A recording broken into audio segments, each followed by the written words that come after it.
Hello viewers, welcome to the mathematics hub. Beauty of mathematics के एक नए session में आप सबका स्वागत है। आज हम लोग एडिशन करने वाले हैं कुछ स्पेशल नंबर्स का। ये जो नंबर्स हैं इनका सीरीज़ आप देखकर पहचान सकते हैं ये कैसे नंबर्स है। जैसे पहला 1 है, दूसरा डबल 1 है, तीसरा ट्रिपल 1 है और चौथा 4 टाइम्स 1 टेट्रा 1 है। तो इसमें क्या होगा, इसमें जब भी ऐसे नंबर्स हो जहाँ कंटिन्यूअस इंक्रीमेंट हो रहा है एक एक डिजिट का और सेम डिजिट है और वो डिजिट अगर 1 है तो उनका एडिशन का रिजल्ट क्या हो जाता है 1 2 3 4। यहाँ 1 2 3 4 तक ही हम लोग क्यों गए, क्योंकि पहला नंबर 1 है, दूसरा 2 है, तीसरा 3 है और चौथा है 4। अब नेक्स्ट जो क्वेश्चन है उसमें आप देख रहे हैं आंसर क्या हो जाएगा 1 2 3 4 5। यहाँ 5 तक हम लोग क्यों पहुँचे, क्योंकि यहाँ पे 1 2 3 4 और 5 कंटिन्यूअस ऐसे नंबर्स है जो कि रिपीटेड है और सब में 1 है। अब जो नेक्स्ट नंबर है वहाँ पे आप देख सकते हैं हम लोग कहाँ तक जाएंगे 1 2 3 4 5 6।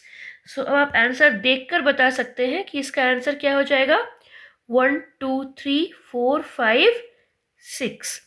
अब सवाल ये उठता है कि अगर कभी ऐसा कोई नंबर हो जहाँ पे बीच का कोई नंबर मिसिंग हो, यानी 1 plus 1 1 plus triple 1 plus 5 times 1 का अगर एडिशन निकालना हो, यानी बीच में कौन सा टर्म वैनिश है, बीच में सपोज ये वाला टर्म वैनिश है, उस केस में क्या करना पड़ता है, उस केस में जो नंबर वैनिश है उसे इस रिजल्ट से हमें घटा देना है।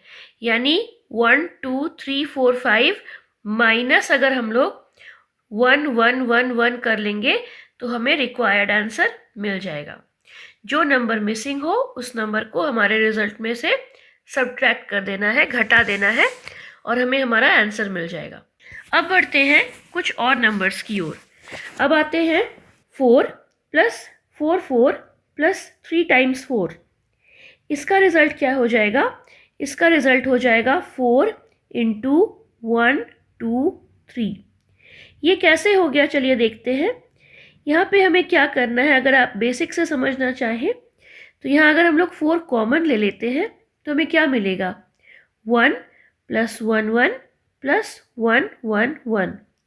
इसका मतलब क्या हो गया 4 का मल्टीप्लिकेशन हो रहा है 1 2 3 से और जिसका रिजल्ट क्या हो जाएगा 492।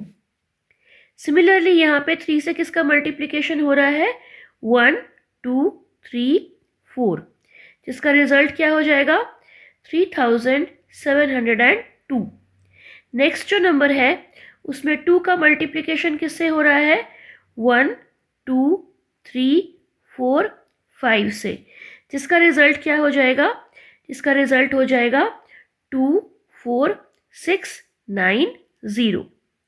तो इस तरह से आप देख सकते हैं कॉम्पिटिटिव एग्जाम्स में किसी भी ओलंपियाड में अगर आपको ऐसे क्वेश्चंस देखने को मिले तो ये पैटर्न अगर आप सीख लें तो इसका सॉल्यूशन निकालना आपके लिए कितना आसान हो गया। अब बढ़ते हैं कुछ और क्वेश्चंस की ओर। अब जो क्वेश्चन आप स्क्रीन पर देख रहे हैं वो कुछ इस तरह है। यहाँ पर 6 का मल्टीप्लिकेशन हो रहा है 6 से। सेम डिजिट है लेकिन पहले वाले क्वेश्चन में प्लस साइन था और यहाँ पे है मल्टीप्लिकेशन का साइन और पैटर्न भी थोड़ा सा अलग है। ऐसे क्वेश्चंस का सॉल्यूशन कैसे निकालते हैं, ये 6 6 जा कितना हो जाएगा 36। 66 इंटू 6 करने पर हमें लिखना है 3 और 6 और बीच में एक डिजिट का स्पेस छोड़ देंगे। अब हम लोग इस स्पेस को बाद में भरेंगे। अब 666 का 6 से मल्टीप्लिकेशन है, उसमें 3 और 6 लिखने के बाद 2 स्पेसेस हम लोग ब्लैंक छोड़ देंगे, ये स्पेस भी हम लोग बाद में भरेंगे। अब आते हैं 4 टाइम्स 6, इसमें 3 ब्लैंक स्पेसेस छोड़ देंगे और 3 6 लिख देंगे। 5 टाइम्स 6 का 6 से मल्टीप्लिकेशन है, यहाँ भी हम लोग 5 टाइम्स 6 है तो 4 ब्लैंक स्पेस छोड़ देते हैं और 3 और 6 को लिख देंगे शुरुआत में और एंड में। अब आते हैं 6 टाइम्स 6, हम लोगों को यहाँ पे 3 लिखना है। अब 1 2 3 4 5 टाइम्स हमें ब्लैंक स्पेस छोड़ना है और यहाँ पे लिख देना है 6। अब इस 3 और 6 का एडिशन क्या होगा? The result is 9। ये 9 हम लोग यहाँ भर देंगे। यहाँ जितने स्पेसेस हैं सारे स्पेसेस हमें किससे भरने हैं? सारे स्पेसेस भर जाएंगे डिजिट 9 से। और ये 9 आया कहाँ से? ये 9 आया 3 और 6 को ऐड करने से। तो आप देख सकते हैं ये कितना आसान है कैलकुलेशन करना। ऐसे नंबर आपको अक्सर कम्पिटिटिव एग्जाम्स में, बैंकिंग के एग्जाम्स में या किसी भी अदर ओलंपियाड्स में देखने को मिलेंगे। आप बिना मल्टीप्लाई किए नंबर्स को देखकर बहुत इजीली आंसर लिख सकते हैं।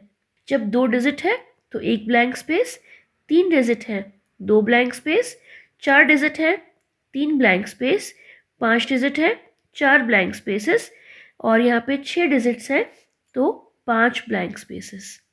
और उस ब्लैंक स्पेस को भरना किससे है? ये दोनों डिजिट्स के एडिशन के रिजल्ट से हमें ब्लैंक स्पेस को भर देना है। अब सवाल आता है कि यहाँ पे जैसे आप देख सकते हैं 3 और 6 का एडिशन जो है वो है 9, जो कि एक 1 डिजिट नंबर है। लेकिन अगर आपको ऐसे नंबर मिले जिनका जो एडिशन है वो 1 डिजिट नंबर ना हो, तब आप क्या करेंगे? 7 7 ज़ा 49। अब 77 इंटू 7 का रिजल्ट निकालना है। हम लोग 4 और 9 को एज इट इज़ लिख देंगे और बीच में ब्लैंक स्पेस छोड़ देंगे। 777 का 7 से मल्टीप्लिकेशन है, 4 और 9 लिख लेंगे, बीच में 2 ब्लैंक स्पेस छोड़ देंगे। 4 टाइम्स 7 है तो 4 और यहाँ पे 3 ब्लैंक स्पेस छोड़ने के बाद हम लोग 9 लिख लेंगे। अब हम लोग इस ब्लैंक स्पेस को भरें कैसे? चलिए देखते हैं। 4 और 9 इन दोनों को ऐड करने पर हमें कितना मिलता है?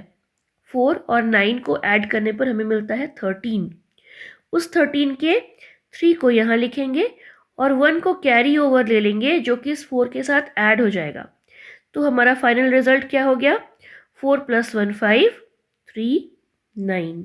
यहाँ पे हमारे पास हमारे पास 2 ब्लैंक स्पेसेस हैं, तो हम लोग 4 और 9 के एडिशन यानी 13, 3 यहाँ लिखेंगे, कैरी ओवर आगे, 3 यहाँ लिखेंगे, कैरी ओवर आगे।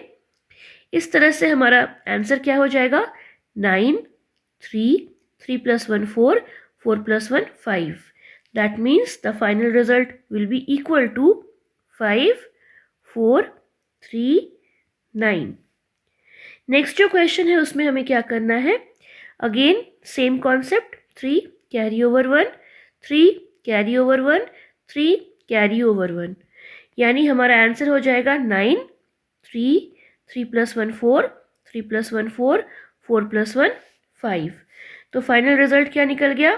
5 4 4 3 9। सो व्यूअर्स, आज हमने कुछ अमेजिंग मल्टीप्लिकेशन और एडिशन के ट्रिक्स सीखे।